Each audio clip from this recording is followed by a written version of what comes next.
Hello everyone. Our channel selects viewpoints and analytical articles from think tanks and well-known figures within the Chinese internet and presents them to Western readers so that everyone can understand how China thinks. If you find this helpful, please subscribe, hit the like button, and share our channel. Thank you. It should be emphasized that the content we present reflects only the original author's views. Our aim is merely to enhance readers' understanding of perspectives from the Chinese intellectual and policy-making circles. At the end of September 2025, the Netherlands invoked emergency powers to take control of Nexperia. The move suspended its China-linked chief executive and placed decision-making under Dutch oversight. Beijing responded in mid-October with export restrictions that effectively halted the outbound flow of Nexperia chips assembled in China, exposing mutual dependencies in automotive supply chains. Nexperia's model spans wafer fabrication in Hamburg and Manchester, with large-scale assembly in Dongguan, reflecting Europe-China interlock in so-called mature nodes. Amid diplomatic friction, Dutch officials signaled talks with Chinese counterparts, while Nexperia's China arm cautiously resumed domestic sales settled in yuan only. This episode sits at the junction of industrial resilience, investment screening, and technology governance in Europe, the United States, and China. It raises a practical question: can governments ring-fence supply security without accelerating a deeper split in global production networks? Additionally, the article we cite today shows the many-sided nature of debate even inside China. If you listen closely to today's piece, you will hear more than nationalism or anger shaped by a contemporary colonial lens. Many observers keep a wide field of view actually. Even inside of China, they note that China's acquisitions may look like corporate private actions on the surface. In essence, however, they operate as actions of the state, this exercise of state power, hidden beneath the appearance of private enterprise, is profoundly deceptive to foreigners as well as to global Chinese, dear listeners. I wonder whether you truly grasp this. Please fasten your belt and be prepared and listen carefully. With all that context in mind, let us now hear the perspectives emerging from China's online policy community. Today's title, Nexperia's Dutch takeover sparks continuous global and Chinese reactions, published on October 19, 2025. In Beijing, according to a report by the South China Morning Post, the Dutch government has taken the extraordinary step of assuming control over chip manufacturer Nexperia. The move came amid fears that its Chinese parent company, Wingtech Technology, was planning to shift its manufacturing operations to China. The decision has sent shockwaves through the global technology community. Earlier this month, citing national security concerns, the Dutch government seized control of Nexperia's management. It also suspended Zhang Zuzeng, the company's chief executive officer, from his positions as executive director of the holding company and non-executive director of Nexperia. As a direct response, on October 4, China's Ministry of Commerce announced new export controls. The order prohibited Nexperia China and its subcontractors from exporting certain finished components and subassemblies manufactured in China. Franz Schieper, who served as Nexperia's CEO until 2020, told Dutch media on Thursday that Wingtech has already built a new factory in China, which he believes will take over production from Nexperia's European plants. Speaking to RTL Netherlands, Schieper explained that the Dutch Ministry of Economic Affairs was deeply concerned. They feared that Nexperia might move its chip production from Europe to China, he said. That would mean losing one of Europe's largest semiconductor manufacturers, the South China Morning Post confirmed that this fear was the main reason behind the Hague's dramatic intervention and action that has angered Beijing and is almost certain to invite further retaliation. Schieper noted that this outcome had long been foreseeable. He remarked that when Nexperia was acquired back in 2019, it was already clear that Chinese influence would expand. The company's board opposed the acquisition at the time. Yet Wingtech CEO Zhang Zuzeng made it explicit from the beginning that his goal was to turn Nexperia into a Chinese enterprise. The first step, Schieper recalled, was replacing me as CEO, then changing the CFO and several other key managers. So it was obvious what would come next. He added that both the Ministry of Economic Affairs and the Ministry of the Interior were aware of Zhang's controversial reputation. In July 2023, Zhang was investigated by the China Securities Regulatory Commission for alleged violations of information disclosure laws. In August 2024, he was fined and officially warned for failing to truthfully report coordinated shareholding relationships. Nexperia's wafers are manufactured in Hamburg, Germany, and Manchester in the United Kingdom. These wafers are then shipped to Asia, including China, for cutting, testing, and packaging. However, RTL reported that Zhang has already established a new factory in China capable of taking over European production. And she fears this shift may come much sooner than expected. He warned that jobs in Nijmegen, where Nexperia's global headquarters and R&D center are located, could be lost. He also expressed concern that many European industrial supply chains, particularly in the automotive sector, might be disrupted. If production is moved to China, supply to European customers would be interrupted. Distributors might hold some inventory. But Nexperia produces about 100 billion chips each year. No company has enough stock to cover such a gap. Schieper added that switching to other suppliers is not an option, since none have spare capacity. He predicted widespread panic among clients if the situation isn't resolved soon.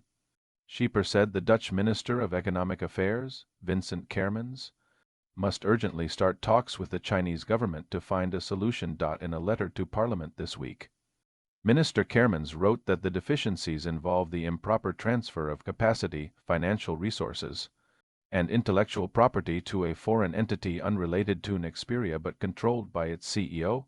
He warned that this poses a risk of knowledge leakage, which could result in future capacity loss, capacity that is crucial for Europe's automotive, consumer electronics, and defense industries. The Dutch government insists that the decision was made independently and not under pressure from any foreign country. Yet court documents show that the United States had urged The Hague to remove Nexperia's Chinese leadership as a condition for avoiding inclusion on the U.S. Commerce Department's entity list. Wingtech was eventually added to that list in December last year, preventing U.S. firms from doing business with it. A regulatory change on October 1 expanded the rule to include foreign subsidiaries majority owned by listed entities. Court documents reveal that Zhang Zuzeng refused to cooperate with Dutch efforts to separate Nexperia from its Chinese parent. Minutes from a June 2025 meeting between Dutch and U.S. officials, released in court filings on October 14, stated that it is almost certain the company must replace its CEO to obtain an exemption from the entity list, whether or not Washington directly influenced the decision. This week's events expose the difficult choices that were on the table. Without intervention, Nexperia might have lost access to American suppliers and customers, forcing it to relocate production to China. That would have cost thousands of Dutch jobs and disrupted Europe's automotive supply chain, which relies heavily on Nexperia's specialized semiconductor chips. On the other hand, China's retaliatory export controls have effectively cut Nexperia off from its operations in Dongguan, Guangdong province. The company produces over 100 billion chips annually, about 70% of which come from Dongguan. Given the complexity of Nexperia's supply chain, it is unclear whether the company can circumvent China's restrictions. Nexperia designs its chips in Nijmegen, fabricates wafers in Manchester and Hamburg, and ships them primarily to Dongguan for final assembly and testing before sale in the Chinese market. The rest are completed at plants in the Philippines and Malaysia. Although legally a Dutch enterprise, Nexperia's operational heart has long been in China, Dutch Prime Minister Dick Schoof told Parliament on Thursday that his government is in talks with Beijing to seek a constructive solution. Minister Kermans added that he hopes the discussions will eventually lift China's export ban on Nexperia's chips. According to the Dutch broadcaster Noos, China has claimed that the Netherlands acted under U.S. pressure. Kermans denied this firmly, saying their response confuses the facts. They claim we acted under American influence and in collusion. That is absolutely untrue. He emphasized that he had never discussed the issue with U.S. officials. This was my own judgment, he said. And it still is. Nonetheless, court filings submitted to the Amsterdam Court of Appeal confirm that the United States had contacted the Dutch Foreign Ministry, urging that the Chinese executive be removed. Kermans suggested that Zhang Zuzing might have been sending information back to China. When you take such an unprecedented legal action, he said, you have to consider every possible scenario and consequence. He stressed that semiconductors are vital to all major economies and that stabilizing Nexperia serves the interests of the United States, Europe, and China alike. He expressed confidence that the ongoing negotiations could lead to a resolution, though he declined to say whether he had spoken directly with China's foreign minister. Meanwhile, on the morning of October 18th, Chinese media reported that Nexperia China's internal systems had been completely shut down. A Wingtech representative confirmed that the Chinese team's accounts had been locked the previous morning for unknown reasons, though partial access had since been restored. A day earlier, on October 17th, Nexperia China sent a notice to employees stating that salary payments would be suspended following instructions from headquarters, and that all system access had been terminated. Employees expressed deep confusion and disappointment over the situation. Online, Chinese netizens voiced strong and often emotional reactions to the Dutch government's takeover of Nexperia. Many took to social media and discussion forums to debate what the move means for China, for Europe, and for the future of global technology cooperation. User TraderFox from Sichuan remarked that Dutch officials might never truly understand the nature of the deal. He argued that although the acquisition of Nexperia looked like a corporate transaction on the surface, in reality it was an act of state power. From Shanghai, Life wrote that after such an incident it would become almost impossible for Chinese investors to buy or merge with high-tech companies in Europe, the United States, or Japan. He predicted that Western nations would now treat Chinese capital with deep suspicion. According to him, this would mean an inevitable technological decoupling between China and the developed world.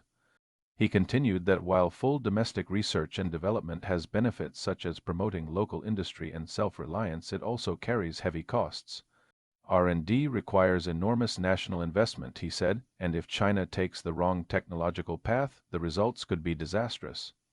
Moreover, even if the country succeeds in developing advanced technologies, those products might not enter Western markets, forcing Chinese firms to rely solely on domestic consumption. That, he warned, would slow the recovery of R&D investment dramatically. In Jiangsu, Tashi responded sharply to Life's View. He questioned where China would make money if it were cut off from Europe, America, and Japan. He pointed out that the claim of China being the world's largest market only holds if the country remains connected to global trade. With irony, he asked why China hadn't become the world's biggest market before its economic reforms decades ago. Another user, Natwu, from Tianjin, commented with a wry sense of humor that China was crossing the river by feeling the stones and conveniently taking the stones along. From Guangdong, Kokabisut replied to another commenter, asking whether key technologies had already been taken away. He questioned whether the Chinese company intended to finish integrating Nexperia's technologies and then abandon the Dutch firm. He compared the situation to another country's decision to ban exports of industrial technology to India, suggesting that the Dutch response was similar, a move to prevent technology transfer. Also from Sichuan, Volcanoplin joined the discussion, saying that such maneuvers were common in China's business world. He argued that Beijing had first frozen Nexperia's exports, so it was unfair to claim moral superiority. He added, with a tone of cynicism, that China's business reputation was not as good as some believed, perhaps slightly better than India's, but not by much. Another Guangdong user, Piggy, commented simply, "They've been caught red-handed," suggesting that Wingtech's intentions were too obvious. From Beijing, Chattyjoy offered a more balanced view, saying that the Dutch move was not entirely without reason. She acknowledged that there were indeed legitimate concerns about potential technology leakage, but from Sichuan, Natural Mind disagreed. He argued that since Nexperia was already a Chinese-owned company, the term technology leakage made little sense. Incitement, writing from Guangdong, criticized the Netherlands for targeting Chinese shareholders instead of confronting the United States. He pointed out that Washington had imposed sanctions on Nexperia at the end of September, and the Dutch government had revoked Chinese control over the company on the same day. Then, he said, former Nexperia executives filed a lawsuit in Dutch court just one day later. According to him, such rapid coordination proved that the US, the Dutch government, and certain executives had planned the intervention together in advance. He argued that by cooperating with the US to sanction its own domestic company, the Dutch government had effectively acted against national interests, a betrayal of the country, he wrote bluntly, from Fujian. Techview stated that Nexperia mainly produced standard components like resistors, capacitors, diodes, and transistors, not high-end technology. He claimed that the Dutch government bypassed normal legal procedures to seize control of the company, calling it a state-level robbery. In his view, the Netherlands was motivated by envy. Seeing how Nexperia had profited greatly from China's booming electric vehicle market, he added that the Dutch now feared Chinese retaliation and were trying to rally the European Union for political support to shield themselves, responding from Beijing. Authorx, the original poster of the report, replied with sarcasm, questioning how anyone could claim the Netherlands was not following legal procedure. He implied that such accusations were naive and unserious. In Jiangsu, Mego challenged him directly, asking skeptically, "Is the Netherlands really a country of the rule of law?" Another commenter, Old Scholar, from Jiangsu, expressed anger over the situation. He said that a manager who left 5 years ago had no right to speak as if he still represented the company. He called for harsh punishment against the Netherlands, saying that this was not the first time something like this had happened, citing the earlier controversy involving ASML, and warned that unless a strong example was made, similar incidents would only increase. From Guangdong, Little Strong added his own perspective, suggesting that the export ban was not really about Wingtech itself, but rather because around 30% of the company's shares were held by government investors. Another Guangdong user, Thinker92, asked in a puzzled tone, "Why did they sell it in the first place?" From Jiangsu, Davidwe asked a more technical question, whether what had been sold was merely the right to profits or the actual ownership and technology itself. In Beijing, Bellman wrote sharply that if the former CEO had managed the company properly, Nexperia would not have needed to sell its soul. He accused the Dutch of pure robbery, adding mockingly that such behavior was worthy of the descendants of pirates. From Hebei, Fingerwave commented that Scheeper's remarks represented a classic slippery slope fallacy. Finally, Oceanson offered one of the strongest opinions. He called for direct retaliation, arguing that China should seize assets of Dutch companies in response. Otherwise, he said, foreign governments would keep confiscating Chinese investments without fear. He criticized China's own reaction, saying that instead of punishing the Netherlands, it was punishing itself by blocking Nexperia's exports. "That's like being slapped by someone," he wrote, "and then slapping yourself and asking whether the other person feels pain. It's absurd." These voices, angry, ironic, thoughtful, or defiant, reflected the wide spectrum of Chinese public opinion following the Dutch government's intervention. They reveal how the Nexperia case has become more than a corporate dispute. It is now seen by many as a symbol of the broader struggle between economic sovereignty, technological ambition, and the politics of trust in a divided world. That concludes today's narration. Through the voices from China's perspective, we have explored how policy, technology, and strategy converge in the country's push to secure semiconductor capacity for clarity and flow. Some parts of the original conversation have been summarized or slightly adjusted. Certain technical or context-heavy sections have also been refined to make them easier for international audiences to follow.